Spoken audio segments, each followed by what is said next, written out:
Bonjour tout le monde, je reviens ici avec une vidéo au format plus long. Je partage avec vous ma session de peinture pour peindre la neige en paysage d'hiver, en pastel sec. Et je veux tout de suite m'excuser parce que je n'ai pas posté de vidéo pendant les quelques dernières semaines. Et la raison pour ceci, c'est que j'ai été très occupée parce que je viens de finaliser de publier mon premier livre de peinture et également un carnet de progression. Je veux vous parler de ces deux livres pendant cette séance de peinture. Commençons par parler de ce que je fais ici. J'ai une feuille de papier pastel. Alors c'est un papier structure nid d'abeille. Restez jusqu'à la fin de la vidéo parce que je vais vous montrer l'effet très spécial que ce papier produit. C'est un papier qui a une structure qui est vraiment intéressante, mais aussi un petit peu technique, un petit peu plus difficile que du papier normal, pastel mat ou papier de verre à utiliser. Mais pour cette image-là, j'ai choisi ce papier texture nid d'abeille. Vous allez voir le résultat tout à la fin de la vidéo. Je commence par peindre mon ciel et vous voyez que l'image de référence que j'ai choisie, c'est une image de neige, un champ enneigé en hiver avec je pense que c'est un coucher de soleil. Et cette image, elle est vraiment très saturée en couleurs, donc on n'est pas du tout dans les blancs et des couleurs désaturées et délavées, on est dans des couleurs très saturées. Cette image, bien sûr, elle a été retravaillée. On voit quand on regarde d'un peu plus près que ça a été vraiment travaillé, retravaillé pour saturer les couleurs. Et pour cette raison-là, on n'a pas vraiment de blanc dans cette image. Mais ce que j'aime bien, et c'est pour cette raison-là que j'ai choisi cette image, c'est qu'elle laisse beaucoup de place à l'interprétation. Et peindre la neige, c'est vraiment choisir les bonnes couleurs parce que bien sûr, le blanc, bon, ça peut être blanc, mais c'est pas vraiment très intéressant. Et j'ai bien aimé cette image aussi pour cette raison de choix de couleurs et choix d'espace également. Alors ici, je procède avec plusieurs couches de mes pastels secs. Je vous mets en bas, comme d'habitude, tous les liens vers les produits que j'utilise. Et je vous dis tout de suite, je ne suis pas sponsorisée par une marque ou quoi que ce soit. Ce sont simplement les pastels que j'utilise d'habitude. Et ce set Pastel Artina est un très bon set de départ pour les pastels. Si vous voulez vous lancer, utilisez cette technique. J'ai fait le ciel, quelques couches que j'ai étalées avec les doigts. Et la raison d'étaler avec les doigts, c'est que dans le ciel, je veux minimiser cet effet de structure de nid d'abeille qui peut être assez prononcé. Et parfois, c'est un effet qu'on veut masquer un petit peu, qu'on veut estomper. Donc, c'est pour cette raison-là que je procède avec mon outil que j'ai sous la main et les doigts. Et souvent, les doigts, en fait, c'est assez marrant, c'est l'outil qu'on a toujours sous la main. C'est un outil qui est très précis. On peut estomper les pastels avec des petites brosses ou des éponges et des choses comme ça. Mais pour ce type de papier, on a vraiment, je trouve, beaucoup plus de justesse en utilisant les doigts et la pression des mains qu'en procédant avec des outils. Et le choix du médium, pastel, aquarelle, l'huile, acrylique, en fait, c'est un des sujets que j'aborde dans mon livre. Donc le tout premier livre que je viens de publier sur le thème de la peinture, apprendre à peindre, je l'ai appelé l'art de progresser parce qu'en fait, une des questions que je me suis posée pendant mes années d'apprentissage, et je suis toujours en apprentissage parce qu'on n'arrête jamais d'apprendre, une des questions que je me pose, c'est quel type de médium correspond vraiment à quel type de peintre? Et c'est un des chapitres ou quelques chapitres dans ce livre où je vous propose de réfléchir quel type de peintre êtes-vous et quel type de médium vous convient le plus. Et je partage aussi également mon expérience personnelle et comment j'utilise les différents médiums, à quel moment et pour quel type de peinture j'utilise quel type de médium. Donc ça, c'est un des sujets que je voulais aborder dans ce livre et qui n'est pas vraiment un guide technique, mais plus un guide de réflexion. Je combine 2 couleurs pour cette bande de forêt d'arbres très foncé à l'horizon, du brun et du violet très foncé. Le pastel, c'est un médium qui est vraiment très tactile, hein, donc on travaille avec les mains, on a de la poussière de ces pigments, de ces pastels, de ces bâtonnets de pastel sur les mains. Et je tapote ma feuille pour éliminer l'excès de cette poudre de pastel qui au fur et à mesure va s'accumuler sur ma feuille. Je choisis ici les quelques nuances de bleu dans le kit. Alors ce set Artina contient vraiment beaucoup de bleu et de vert. C'est une raison pour laquelle j'aime beaucoup ce set parce que je trouve qu'il donne vraiment beaucoup de choix de différentes possibilités pour peindre les paysages, également des roses. Je vais choisir simplement quelques craies. Vous allez voir, la palette de cette image va être assez limitée. Mais des fois, c'est mieux de se limiter plutôt que de s'éparpiller. En plus du livre principal Apprendre à peindre, l'art de progresser, j'ai également publié un carnet de progression parce qu'en fait, je me suis rendu compte qu'au fil des années, je prenais des notes sur quoi je travaille, quels sont mes projets, qu'est-ce que je veux tester, quels sont les livres que je veux lire, quels sont les artistes que je suis, quelles sont les expos que je suis allée voir ou que je veux aller voir. Et en fait, j'avais des notes qui allaient un peu dans tous les sens. Et au fur et à mesure, j'ai commencé à structurer mes notes. Et j'ai trouvé une structure qui me convient. Et je me suis dit, pourquoi ne pas partager en fait cette structure? Donc, j'ai publié en plus de ce livre qui nous invite à la réflexion sur l'art de progresser. En plus, j'ai publié un carnet de progression qui vous accompagne pendant une année d'exploration artistique, à peu près une année, plus ou moins, suivant la fréquence de vos sessions de peinture. Et ici, je commence à travailler la partie neige. Donc, vous voyez que la partie neige, c'est vraiment, il n'y a pas du tout de blanc. Et j'ai choisi cette feuille bleue de couleur bleutée, enfin bleu assez foncé en fait, comme fond. J'étais pas très sûre de mon choix. Je me suis dit peut-être que je devrais partir sur quelque chose de plus foncé, du brun ou du noir. Mais pour finir, je me suis dit que la plus grande partie de la couleur que je vois sur la photo, c'est du bleu. Donc je suis partie sur une base de bleu. Ce bleu étant très foncé, on a déjà beaucoup de contraste quand on ajoute du bleu, des variantes plus claires de ce bleu. Comme vous voyez, j'utilise beaucoup mes pastels à plat pour couvrir plus de surface, mais aussi pour éviter d'avoir des marques, des contours trop nets.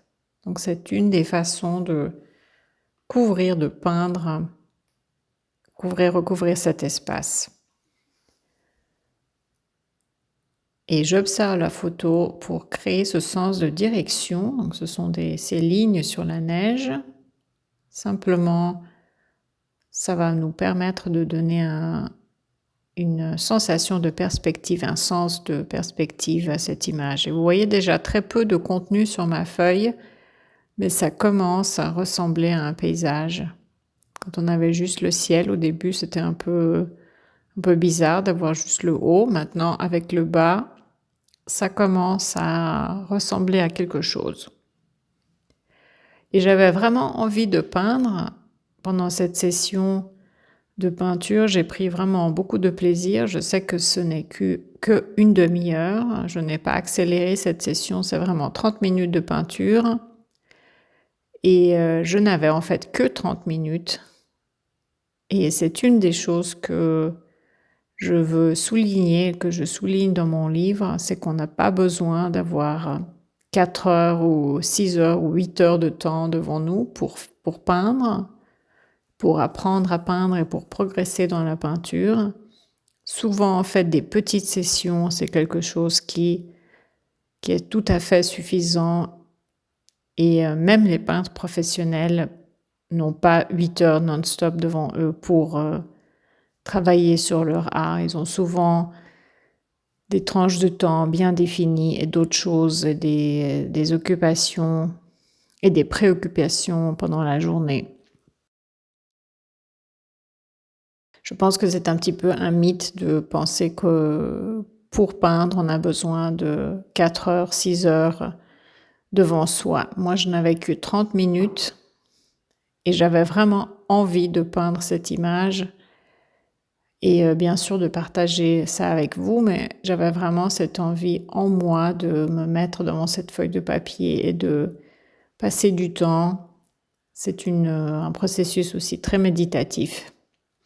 Et une des questions que je pose aussi dans mon livre au tout début, c'est quelle est votre raison de peindre?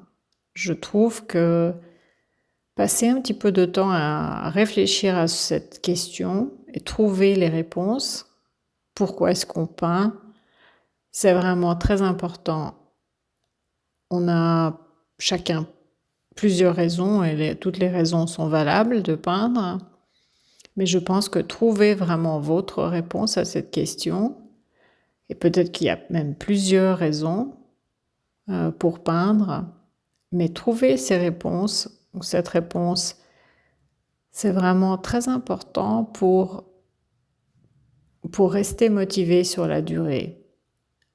Parce que c'est quelque chose à laquelle on peut revenir et dire, voilà, je peins parce que c'est un défi personnel ou parce que c'est un développement personnel ou parce que, je ne sais pas, il y a plein de raisons différentes que j'énumère ces raisons dans mon livre, dans ce chapitre.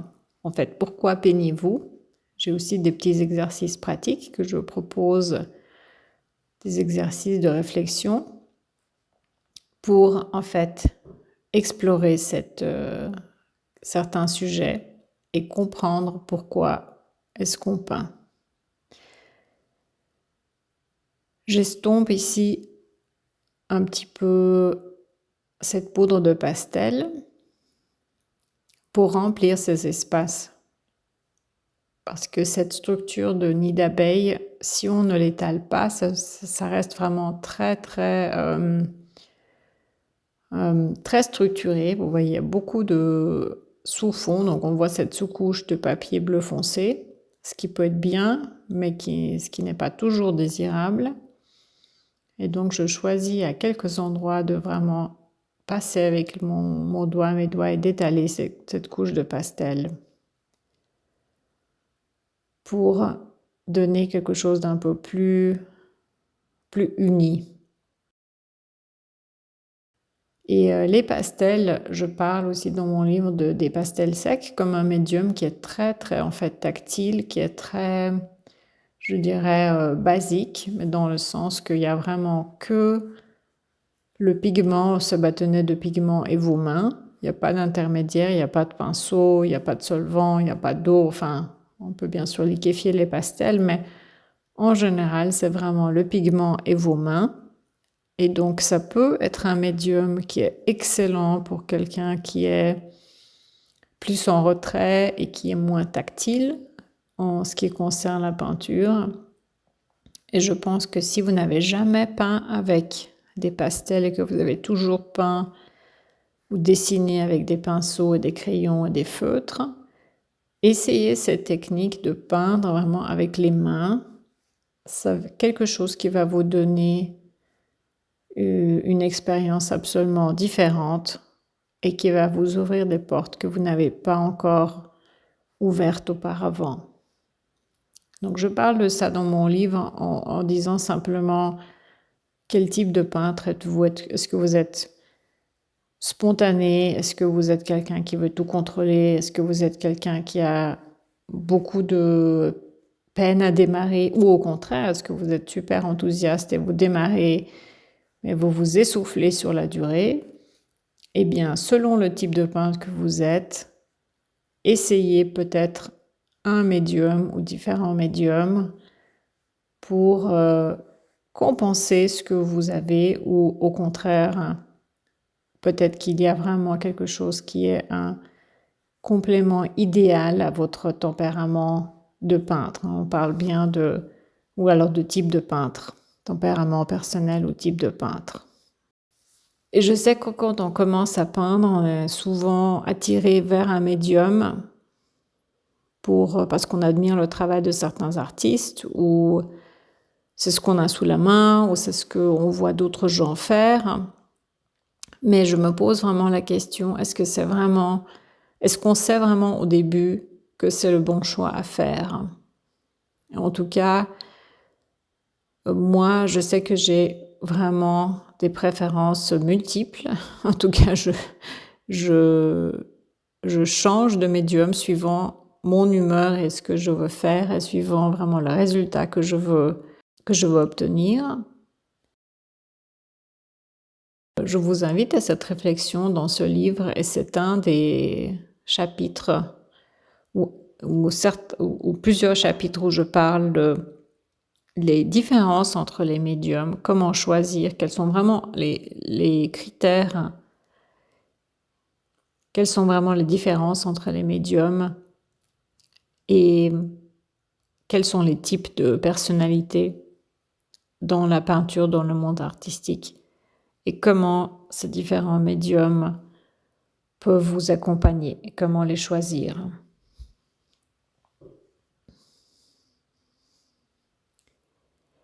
Maintenant, pour revenir un peu à mon image, vous voyez, j'ai ajouté beaucoup de valeurs plus claires à ma partie neige, cette partie champ enneigé ou cette partie route. Et j'ai utilisé les mêmes couleurs que j'ai utilisées dans le ciel. Je veux maintenant marquer un peu plus ces quelques lignes plus foncées pour marquer un peu la structure et l'ombre. Et en fait, une des raisons pour laquelle j'ai choisi cette image, c'est que j'aime bien cette structure, cette route, ces lignes sur la neige qui nous donnent ce sens de perspective. Et également ces quelques touches de couleurs qui nous montrent vraiment la structure dans la neige. Ces quelques touches où le soleil éclaire cette neige bleutée et bien sûr ce contraste. Donc on est attiré par le contraste de température, des teintes très froides avec des teintes très chaudes et vraiment un minimum d'informations visuelles. Quand vous regardez cette route et quand vous regardez mon image maintenant, on a vraiment un minimum d'informations pour notre cerveau, pour nous raconter l'histoire et nous dire oui, c'est un champ enneigé avec des reflets de soleil, probablement du soleil couchant. Et maintenant, juste pour situer un peu plus le spectateur, on va ajouter ces quelques touches de pastel avec ces herbes sèches. Et je ne vais pas forcément en mettre exactement au même endroit où ils sont dans l'image. Le but n'est pas de copier la photo à l'identique, mais de plus s'en inspirer et de voir en fait qu'est-ce qui a un sens par rapport à mon image.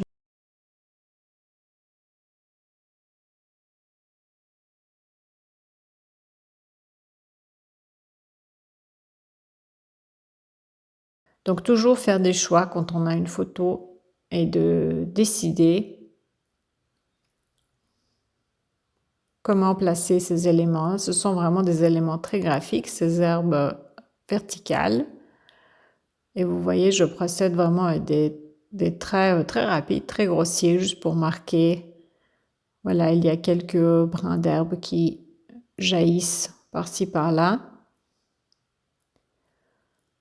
et qui aussi nous permettent d'indiquer la perspective, parce que bien sûr, ces herbes deviennent plus longues, plus hautes quand on s'approche du spectateur et deviennent plus petites, plus invisibles quand on est plus proche de l'horizon. Donc voilà, là c'est presque comme de l'écriture à la main, à droite, à gauche, un petit peu des gribouillis pour indiquer un petit peu, donner un petit peu de structure à cette image. Là j'ai envie d'indiquer un peu plus cet espace qui est illuminé par le soleil. Je choisis une craie qui est assez intense et qui est, je dirais, presque, moi je dirais couleur abricot, mais très presque fluorescente de mon set. Et en fait, ceci n'est pas visible sur la photo, mais je décide d'ajouter ça moi-même. C'est mon idée, mon interprétation de cette photo. J'imagine que les pointes de ces herbes peuvent être touchées par le soleil, éclairées par le soleil, et je vais donner un peu plus de contraste à certaines zones de la neige, mais également ces quelques brindilles qui sont touchées par le soleil. Et également, l'autre chose que j'observe, c'est que ces traits qui sont sur la neige ont aussi une direction. Et donc, je veux accentuer un peu plus, donner un peu plus de sens à ces reflets. Le pastel est un médium qui est très simple à utiliser, vraiment très peu de matériel et qui permet pas mal de retouches. C'est une des choses dont je parle dans mon livre, c'est le comparatif entre différents médiums. En fait, c'est un médium qui pardonne pas mal de fautes et qui permet de revenir en arrière, contrairement à d'autres médiums qui sont peut-être un peu moins, je dirais, simples. Alors, ça peut être très simple en apparence, mais en même temps, si vous voulez maîtriser vraiment le pastel, et moi je ne prétends pas du tout que je maîtrise le pastel, je prends beaucoup de plaisir à peindre avec, mais je suis vraiment très loin de l'étape de la maîtrise.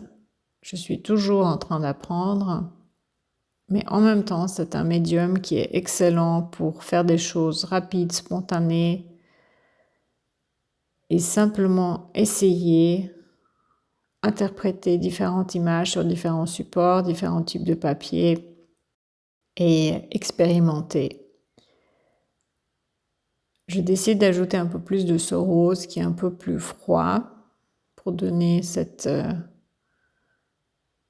un petit peu plus de structure à ce point de fuite qui est vers la fin de cette route. Et vous voyez, je n'ai pas en fait de croquis. Au préalable, j'ai commencé vraiment sur ma feuille et ça, c'est bien sûr un grand risque qu'on prend quand on peint, de ne pas faire de croquis ou d'études préalables, mais là j'avais vraiment envie de peindre juste pour le plaisir de peindre. Et donc, une des raisons de peindre pour moi, si je devais répondre à ma propre question que je me pose dans les livres, pourquoi est-ce que je peins? C'est vraiment parce que j'ai beaucoup de plaisir, ce sont vraiment des moments d'évasion. Et parfois j'ai vraiment cette envie irrésistible de peindre ou de gribouiller ou faire quelque chose et je laisse tout de côté pour vraiment prendre le temps de peindre ou de dessiner ou de faire un croquis ou un essai. Je pense que les peintres qui comprennent profondément leur vraie raison de peindre, leur motivation profonde, ils restent motivés sur la durée. Et je vous invite à prendre un moment de réflexion avec le livre ou sans le livre pour vous poser cette question et essayer de trouver des réponses à votre propre motivation, votre propre raison profonde pour peindre. Parce que si vous trouvez cette raison profonde, je pense qu'on peut toujours revenir vers cette raison et ça va nous aider à rester motivés sur la durée.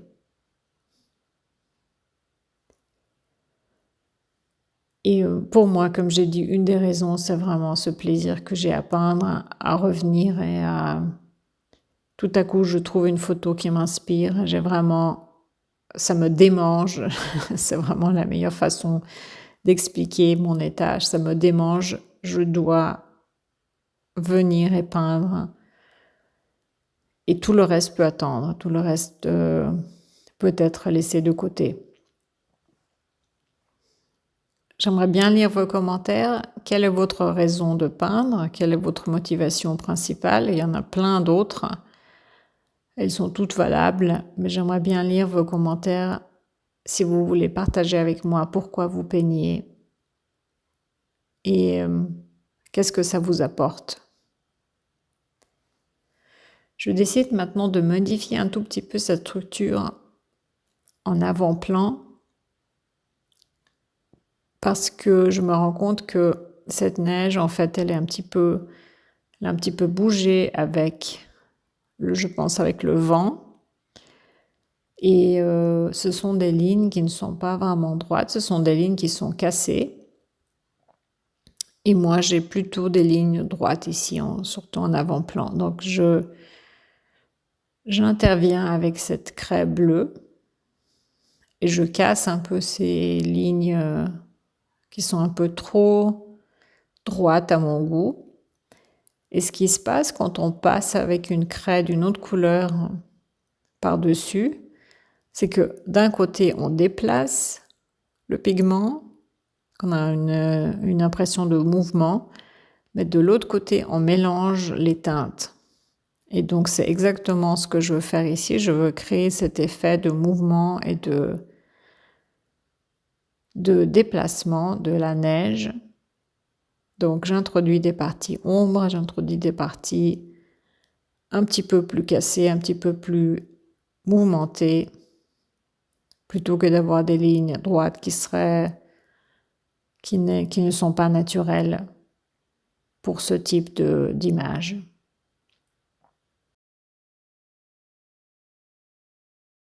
Je vous mets le lien vers le livre et le carnet de progression que je viens de publier sur Amazon. Alors bien sûr, ça me ferait énormément plaisir si vous passez commande.